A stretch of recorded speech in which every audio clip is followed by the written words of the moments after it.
aşkından. Anla damla geldi gönlüme bunu anla. Gözlerine aşık oldum, yanıyorum ben yanıyorum ruhuna. Yar beni sarsan yanına alsan, sevecek çok sevecek. O anda vuruldum hırsımdır, denizken vuruldum gözlerine. Ellerimin çok acısını hırsımdır denizken.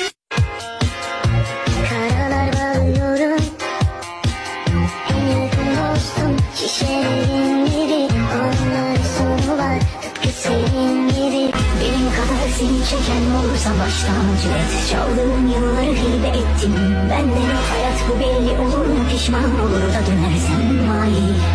Vay ki ne vay haline, vay ki ne vay haline. Çektiğimi bir de bana son, nerede nasıl